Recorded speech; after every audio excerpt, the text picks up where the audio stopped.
Hey, welcome to another edition of Kyle Meredith with. It's the interview series presented by WFPK at WFPK.org, Consequence, and the Consequence Podcast Network.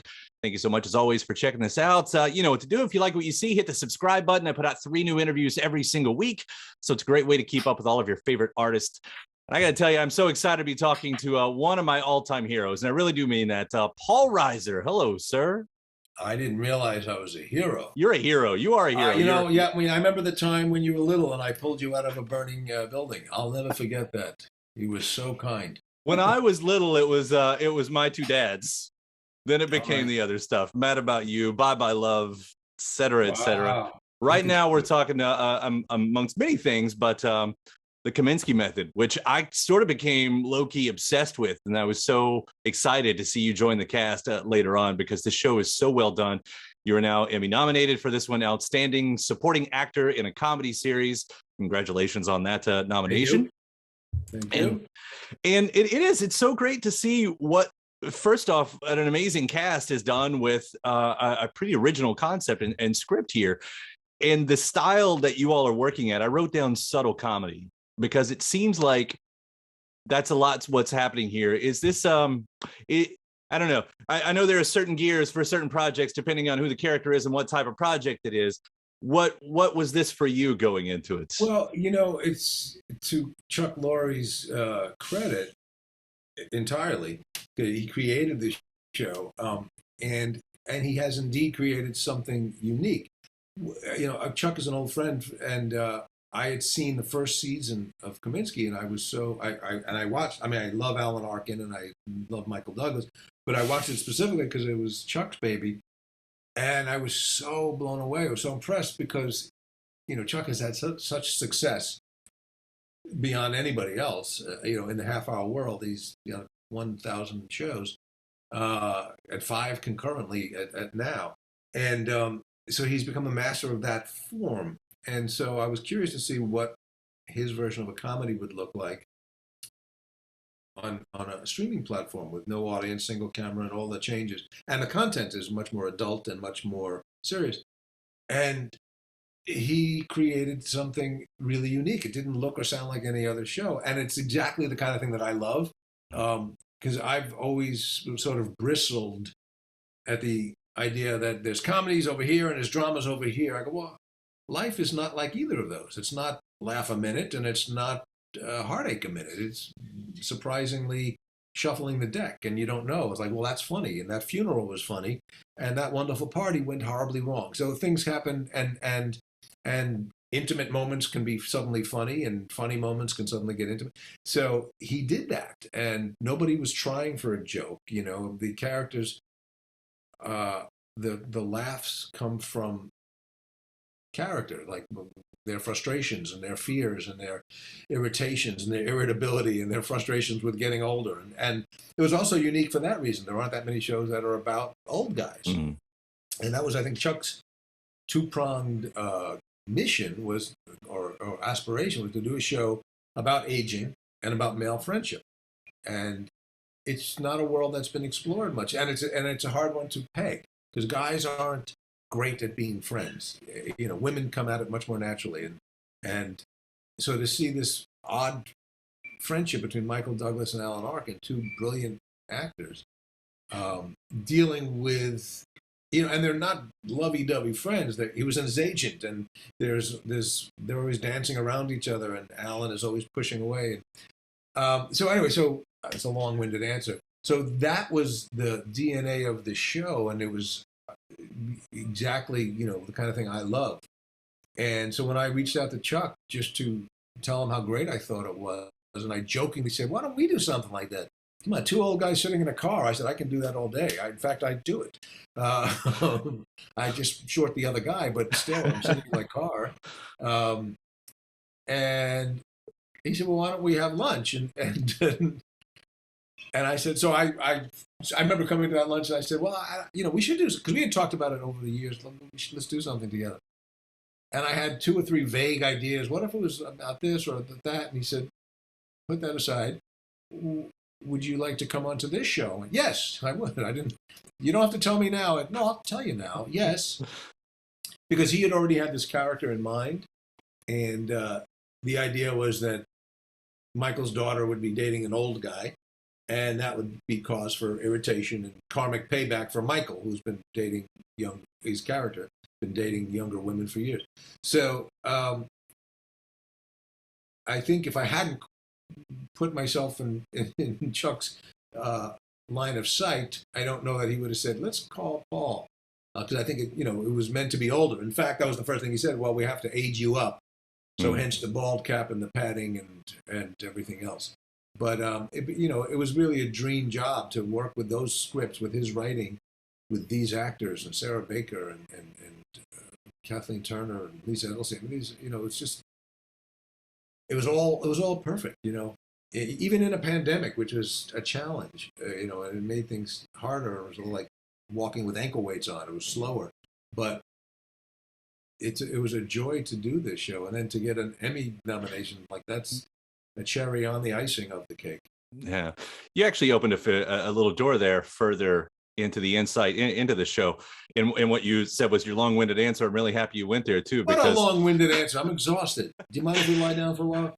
Well, that's because as I told you, I do enjoy it so much, and so I hit 40 next month, and talking about men having trouble making friends, like I hadn't even made that little connection. Like that's what I'm talking about with the layers of what is happening in a show like this. My wife loves the show, so obviously it's even universal speaking in a lot of ways as well. We really did devour what's going on. You said something in another interview too. About the through line that ends up happening in this third season. You said, what do you do when you get what you want, but it's so late? Yeah. And I think that's another interesting thing that it really, like, again, that's not something we get to see in a lot of other. Right. I did a show 10 years ago. I wrote a series that was indecorously canceled after 2 episodes, but it was sort of autobiographical. I played myself, and it was a guy who used to be in a hit TV show. And the pitch line when we pitched it to the networks, we said, "What do you do when you've gotten everything you wanted in life, but you're not dead yet?" It's like, I don't think I timed this well. I didn't pace this out. This was supposed to be later. It's like, I'm still here. So what do we do now? And I do think that was a beautifully conceived and written and executed storyline. That Michael's character, he's 70, the character 75 or something, and never made it as an actor, made his peace with it. And he found his little niche, and he's teaching, and he's a well-respected teacher. So he's in the, not even AAA ball, he's in single A ball, but that's his life, and you make peace with it. And then somebody comes and reminds you of, remember you wanted this? Yes. Well, here it is. You go, now? What do you do? It was a great line. He said, I'm not sure I know what to do with this. And Kathleen Turner said, just enjoy it. And he goes, no, that doesn't sound right. I don't even know how to process this. But it is, it wasn't, when I first heard that idea, I thought, well, maybe that's going to be too inside. How many people can care about an actor got a big job? It's like, no, but it transcends that. It's not about an actor. It's about a dream coming true. It's about opportunities.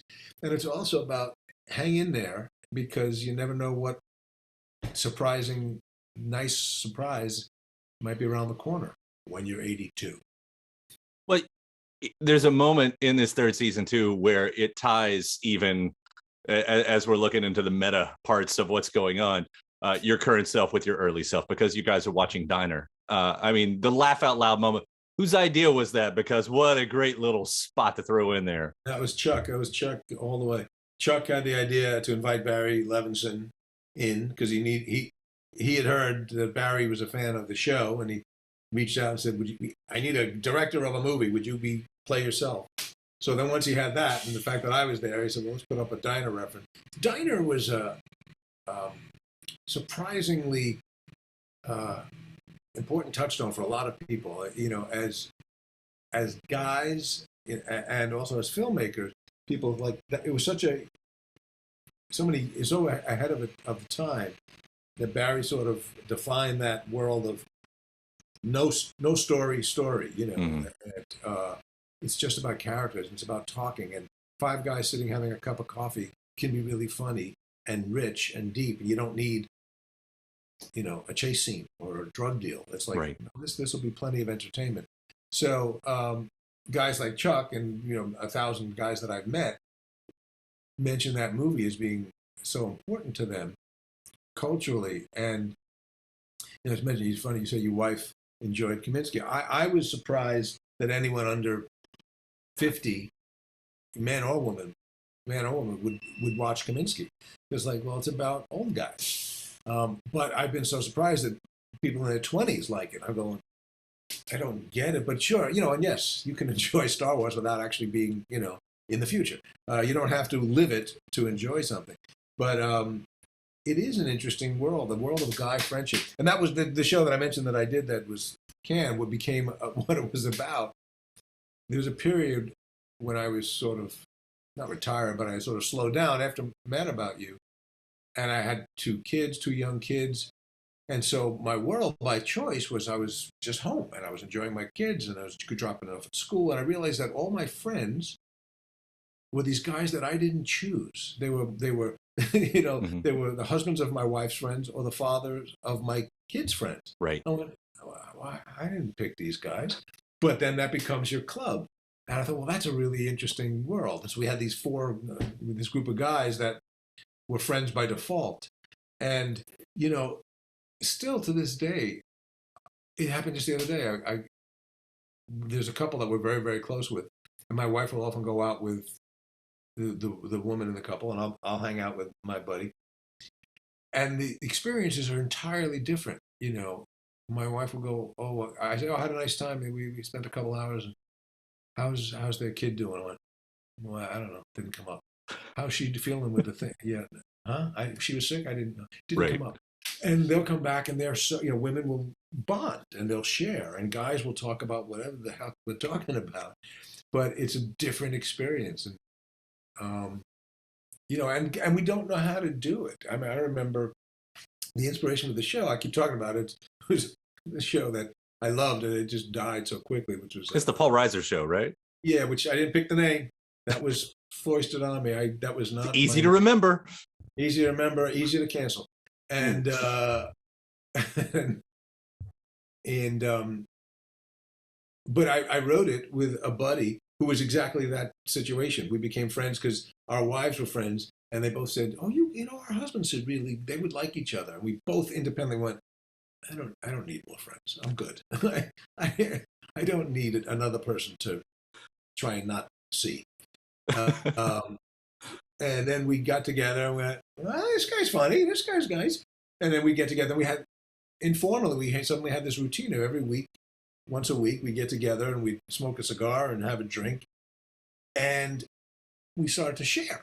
And we actually was like, oh, I had that same problem with my kid and I didn't know what to do. It's like, yeah, right. And that was an eye opener. It's like, so you can talk about these things?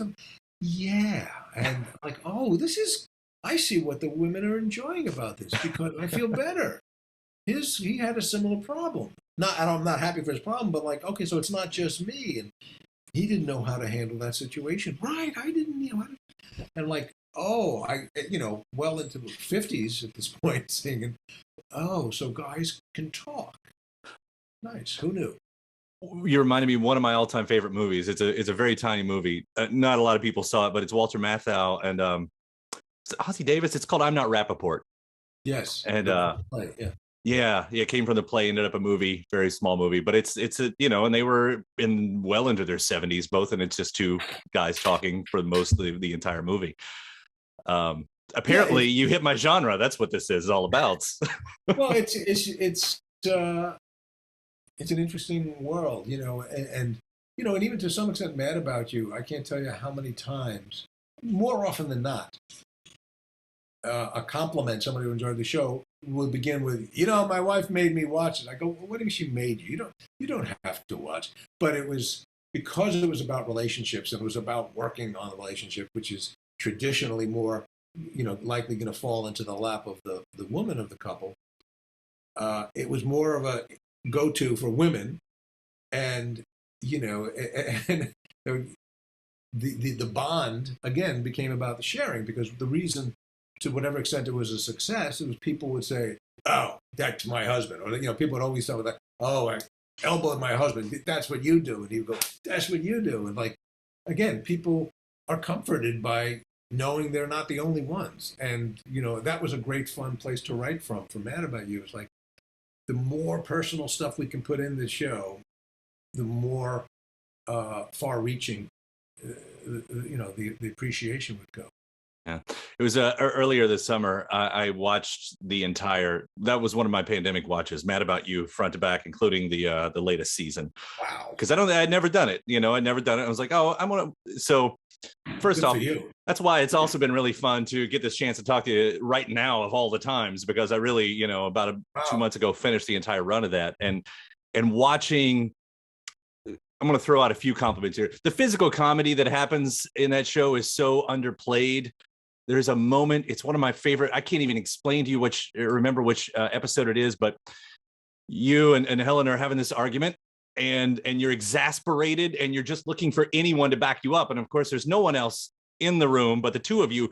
And you're talking to her, and suddenly you just turn around like there's somebody else there that's going to have your back. And it's just this blip of a moment. And it's so good. And those happen all the time. And yeah.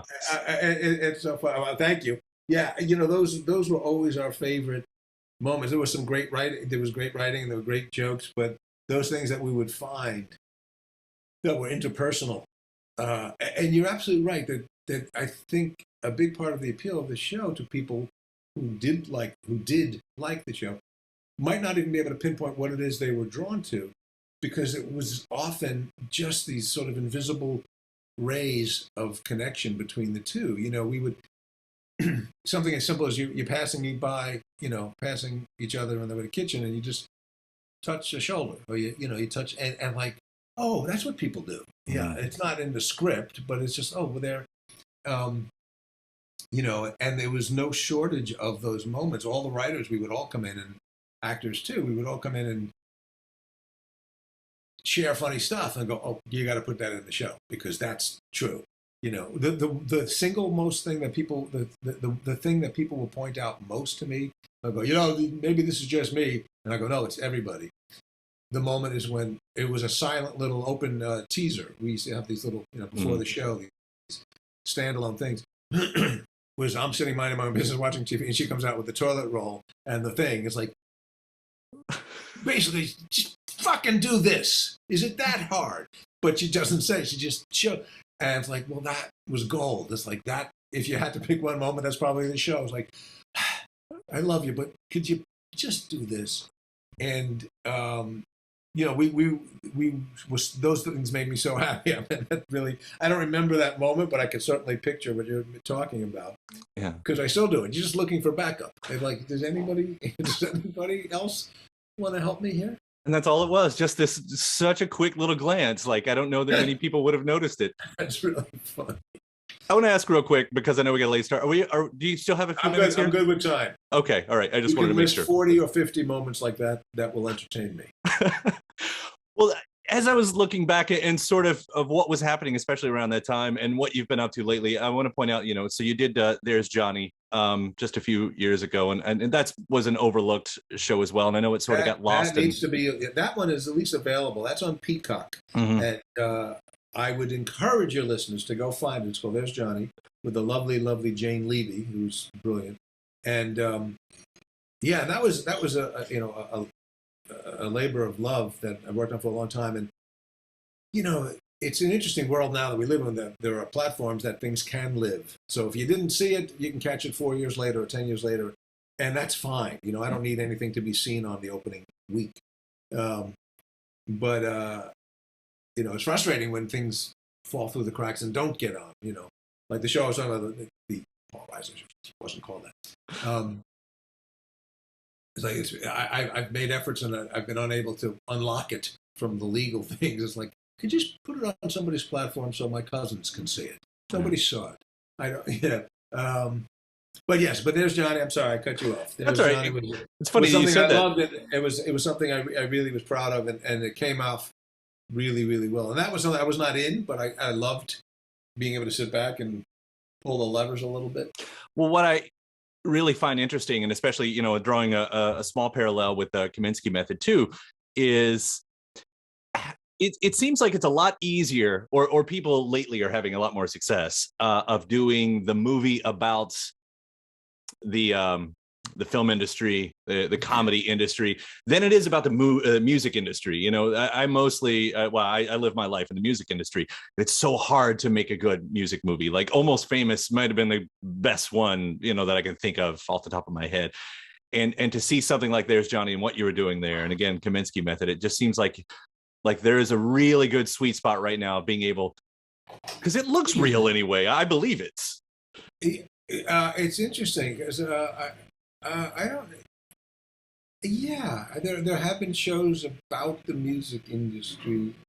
I guess it depends on what the avenue is. I think maybe one of the pitfalls of the music industry is that it's tempting to then load it with music and performance, and then the movie or show dies and lives and dies on that performance. But you know, I just saw, what did I just watch? Oh, In the Heights, which I loved on Broadway, and then I saw the movie, and I had heard mixed things, and I watched. I'm like, this is great, you know, and because the music was great, and Lin-Manuel Miranda is a genius, but it was also cinematic, and they made it not about the music, you know, and it's an absurd thing. It's it's a cultural trope. It's like, you're a show and you burst into song. I said, well, that's absurd. Nobody does that. But it suddenly seemed viable and believable. And it also was enough visual to make it entertaining. It was just like so much entertainment value. But, you know, it is something that one has to keep an eye on when you do something that's about the industry. Sometimes it's really indulgent, or there are too many inside jokes. And There's Johnny was not trying to show how glamorous. It was actually the access point was, here's this kid who lives literally on a farm in Nebraska, and watches the Johnny Carson show every night, the Tonight Show, with his parents, and that's all it's this thing that comes into his house, and suddenly he's dropped behind the curtain by accident. And so it was about him, and the sort of, when we were promoting it, I was telling it's not about Johnny Carson. You don't have to know anything about it. It was an affectionate homage, because Johnny was so important to me and to every comic and millions of people at home. But it wasn't about that. It was about this kid who was way in over his head, socially, politically, sexually, culturally. And that was the fun part. But yeah, so that never really felt like it was about show business. And even Kaminsky Method, a show about an acting class could be indulgent, but it never felt that way, because it was always, any kind of pomposity was always popped by the irreverence that the kids had in the class. And I wish there were more stories with the kids in the class, because they were all so funny and great. But, you know, here would be Michael, expounding these philosophical life lessons and acting lessons. Someone going, well, how do you get an agent? It's like, okay. So, you know, it was instantly popped if it ever took itself too seriously. And then, as we talked about, the surprise that he gets this cookie at the end of his life was not about, gee, everybody wants to be a movie star. No, it's about surprises in life, and always keep your eyes open, because you don't know what's coming, good or bad. Yeah, the student side of it. There's I'm doing one of those things where I'm going to blank on every name I'm going to try to reference here, but there's the former SNL guy who's got the movie about the acting class, or the show about the acting class. Yes, Bill Hader. There we go. Thank you. I feel like, you know, if you want that side, if you want further down the picture, he's doing a really good job of the student side of it as well. You know, yes. Yes. You know what's going on there. Kind of doing that balance of the acting and music world.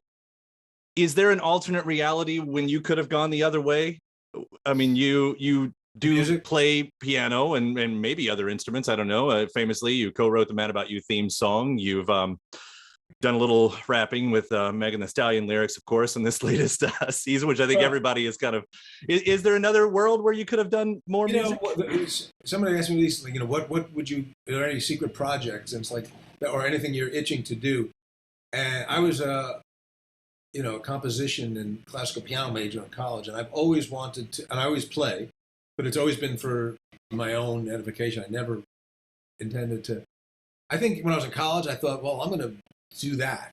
I'm going to be, but life has a funny way of pushing you where you belong, or where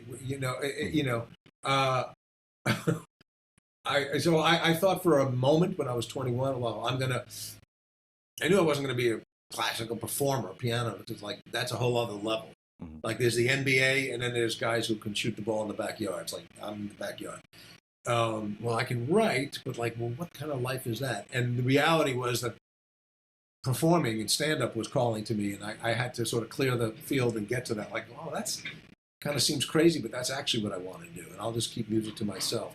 But it's always been my passion. But now, when you look at the clock, and I turned 65 this year, and you go, okay, I think we can see where this is going. 80 is closer than 20 by a long shot. And you go, well, so if there is something you want to do, this would be the time. So, so there's still composing, and there's music that I would love to get out. And did we just, no, I was talking to the guy before you. I just watched this this Frank Zappa documentary. Oh, right. I haven't seen it yet, but I know what you're talking about. Yep. It's brilliant, and it's inspiring, and just how prolific he was, and how determined he was, and single-minded, that even all his most famous stuff was in many ways just sort of feeding the beast that he wanted to feed, which was his classical and his orchestral music. And so that you can have a passion that is not necessarily your main avenue of revenue or notoriety, like this is what I want to do. So it's funny, I guess it's 10 years already ago, I did an album with a wonderful singer-songwriter named Julia Fordham, and Frdham, look her up. I was just a fan of hers, and we had a mutual friend, and one thing led to another, and I played a little thing, and she said it's a music, and I go, well, I set words to it, and I went, well, that's a great song. Let's write another one. And before we know it, we had an album. And so we put out this album, and I wrote the music. We wrote music together, and she would write the words. And we said, well, let's go out and play this to sort of publicize it. So we did, a tour, and I think 6 shows we did. And it was such a novel experience for me to be on stage and not talk. I went, and it was her show. I was like, we wrote it, and it's us, and maybe that will bring some people to listen to it. The album was called Unusual Suspects. Like, why would these two be together? There's no reason. The TV Funny Boy and Brilliant Songstress are on the same album. But for me, it was like, oh, I'm playing, and I'm getting to watch her up close, and I'm a fan, so this is fun. And I don't have to talk. And I was never, someone said, how did it feel? I went, never happier in my life. Just was playing. And luckily, the other band members were stepping up to be more, because I don't have the organizational skills to lead. Mm-hmm. Like the same reason I never wanted to direct. I just want to be the guy who at best says, try this, but I don't want to be in charge. So I could never count off the band. Like 1, 2, no, I don't know, you do it. I don't know how to do that leading part. But the playing and being it was, it wasn't like, oh, I want to give up acting and comedy and just be piano boy. But it's something I still do want to cross off some things. Yeah. Interesting that not wanting to be in control. You did host the Grammys in '95, which seems like a big control spot to be in. Yeah, those are thankless jobs. Those are thankless jobs. I've heard about that. Is that what I did? I hosted in '95. Yeah, I believe it was '95. Yeah. Right. The Grammys. Right. I hosted the Emmys. I think '96. Yeah. Yes. Those are thankless jobs. They're really, you read the paper the next day and you go, really? That's the thing you're going to single out when I tripped on the guy's name? But what about the other 40 minutes that I was working really hard? So, but yes, those were thrills just because you get to meet people. And I remember meeting, pop acts and singers, but also like classical guys. Like, oh, I love this guy. I never got to, and that's part of the thrill, the behind the scenes of show business, that it's always a thrill to meet people that you have admired. That's always fun. I want to quickly ask this before Zoom kicks me off here for not upgrading my thing. But the only thing I haven't mentioned this whole time is Stranger Things, of course. You've been a part of that for the past couple seasons. Dr. Will Owens. Is he going to be back to help Hawkins face down Russia this time? Because he popped in at the end of season 3. Well, end of season 3, they flew me in. I had my silliest day of acting. I literally flew into Atlanta, walked from here to here, 15 feet, and I went, cut, we'll see you tomorrow. And then the next day, I went and did the other scene where I walked from C to D, and I went, all right, go home. I went, this is the dumbest job. Acting is the stupidest thing. I said, like, literally a monkey would have done it better, by the way. And I said, well, I assume they're going to bring me in because maybe I'll be in season 4. And we don't know exactly. So, they don't talk. I'm not even allowed to say that I watched the show. That's how secretive. So you'll have to watch. I think it comes out next summer, and you'll see. We'll both see if I'm in it or not. Who knows? It's been so much fun, finding those little moments in shows like that, especially when you popped up there. And I'll say it again. I'm such a big fan of what you do and all the stuff. Like I said, there's so many of those. Emmy nominated once again, outstanding supporting actor in a comedy series. We're all pulling for you, buddy. That would be a very nice thing. You vote soon and vote often. That's what I say. We could do it. Hey, a pleasure. Thank you for all the kind words. And you had me at, I've seen There's Johnny. Just that would have been enough. Everybody, go check it out. Go check it out. Go check it out. Thanks, Hopefully, we'll see the Paul Reiser show soon. Thank you, Paul. Thanks. Take care. Bye.